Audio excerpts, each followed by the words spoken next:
My dear friends, मैं फिर से आ गया हूँ आपके लिए। जो हमारी फ्लेमिंगो की बुक की पोएम चल रही थी उसकी आज तीसरी पोएम है, दूसरी नहीं आ रही है इस बार के एग्जाम में, यह तीसरी है। और आपको बता दूं यह कक्षा आपको इन्फिनिटी वन एकेडमी की तरफ से दिलाई जा रही है, जो कि बिल्कुल निःशुल्क है और एग्जाम के लिए बहुत ज़्यादा आप इस पर ट्रस्ट कर सकते हैं। जो भी आपके एग्जाम के क्वेश्चन बनेंगे इर्द गिर्द यही होंगे, अलग से नहीं होंगे। चलिए इसमें हम देखते हैं आज तीसरा चैप्टर कीपिंग क्वाइट, इसके बारे में। तो पहले उससे पहले करने से पहले पैब्लो नेरुदा के बारे में देख लेते हैं, या जो ऑथर है, पोएट जो हम इसमें देखते हैं, फ्लेमिंगो के बारे में हम देख रहे हैं, जिसमें अगर हम चर्चा करते हैं तो ध्यान दीजिएगा। इसमें कहता है कि 1904 टू लेकर के 1973 is the pen name of Neftali Ricardo Reyes Basoalto, who was born in the town of Padlal in Chile। चीले की अगर बात करते हैं तो आपको चीले, जिसको चलिए आगे बताते हैं, यह अमेरिका यानी नॉर्थ साउथ अमेरिका का है, जिसके बारे में चीले कहता है नेरूडा's poems are full of easily understood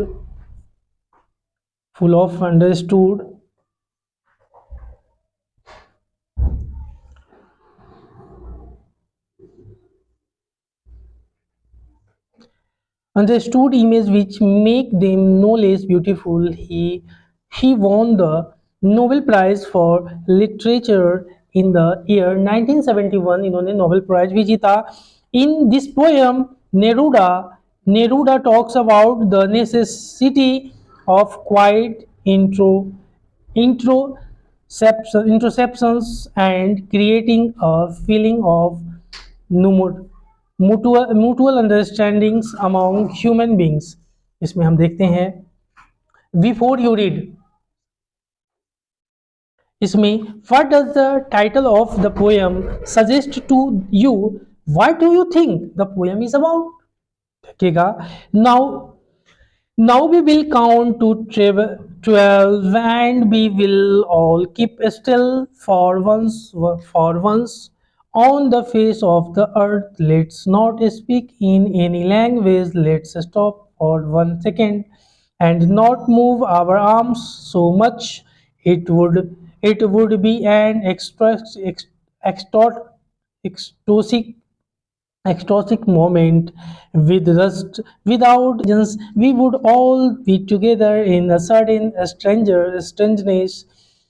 Fishermen in the cold sea would not harm whales, and the man gathering salt would look at his hurt hands। Word meaning के देखते हैं। कीप स्टिल, बी साइलेंट, चुप रहेंगे, कृपया चुप रहने का कष्ट करेंगे क्या। आगे देखिएगा, on the face of the earth, पृथ्वी पर। एक्सटॉक्सिक, इसमें कहा रेयर, अद्भुत। रस हॉरी, जल्दबाजी में। अरे रस बोलते हैं ना, हॉरी, अरे जल्दबाजी में। इंजिन्स, मोटर्स, मशीनें। और स्ट्रेंजनेस मतलब मिस्ट्रीज, रहस्य। और हार्म मतलब इंडेंजर, स्किल, नुकसान पहुंचाना। हर्ट, इंडेंजर, घायल करना। ठीक है, आगे देखते हैं। अब हम 62 तक गिनती करेंगे और हम सब रहेंगे शांत। सिर्फ एक बार इस धरती पर हम कोई भाषा ना बोले, हम पल भर के लिए रुक जाएं और अपने बाजू इतने ना हिलाएं। यह होगा एक अद्भुत क्षण, ना कोई भाग दौड़, ना कोई मशीन।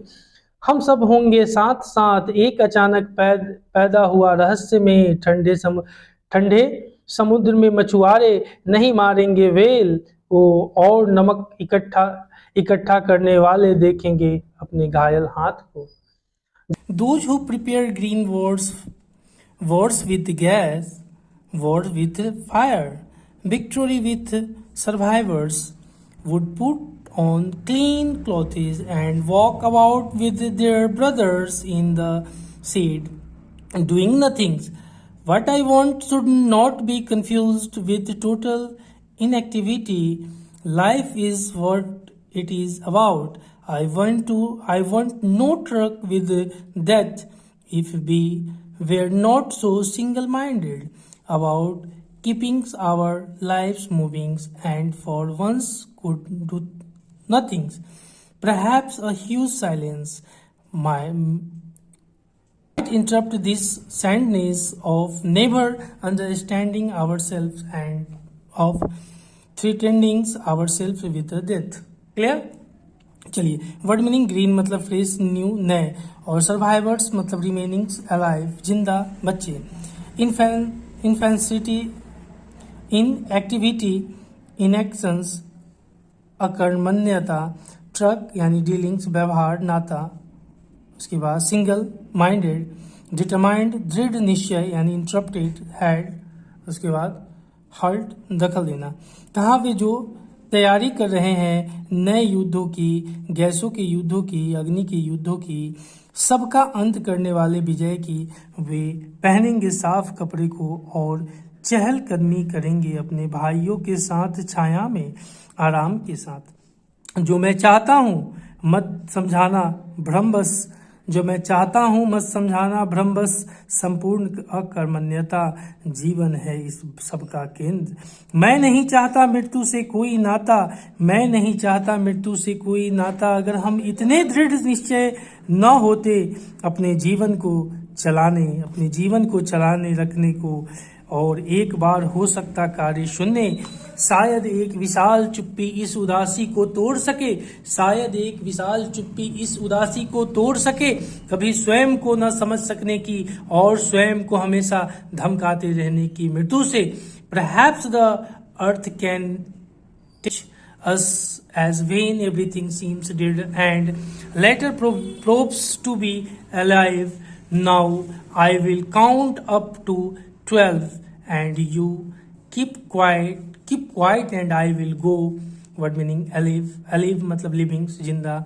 संभवतः धरती हमें सिखा सकती, क्योंकि जब तक वस्तु मृत लगती है और बाद में जीवित सिद्ध होती है, और जब मैं 12 तक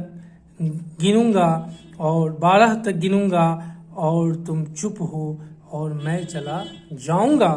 ठीक है, इसी चीज को वर्ड नोट्स में कहा, to have no truck with, to refuse associate और deal with, refuse to tolerate some things, कोई संबंध ना रखना। चलिए, उसी तरह से इसमें कुछ क्वेश्चन है, जरा ध्यान से देख लीजिए, जिसमें कहा what will counting up to 12 and keeping still help us achieve. Counting up to 12 and keeping still will bring us the peace of mind. We shall be in a state of a mind where we will be able to see the things as they really are.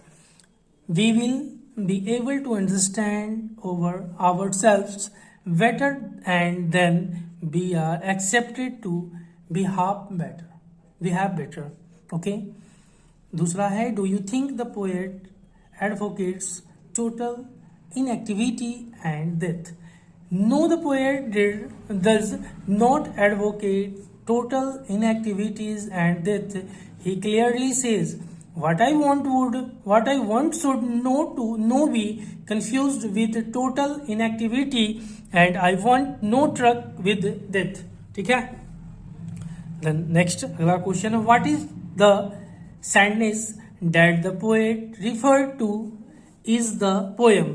The sadness with the poet referred to in the poem, it is sadness of never understanding ourselves. It is also the sadness with which we keep each other threatenings with death. Okay.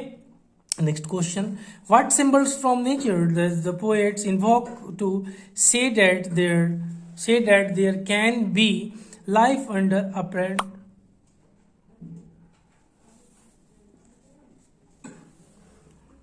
symbol to see, for in that moment of stillness the fisherman would not harm whales, and so the fish will be saved. ध्यान देना, यह आपके question भी समाप्त होते हैं।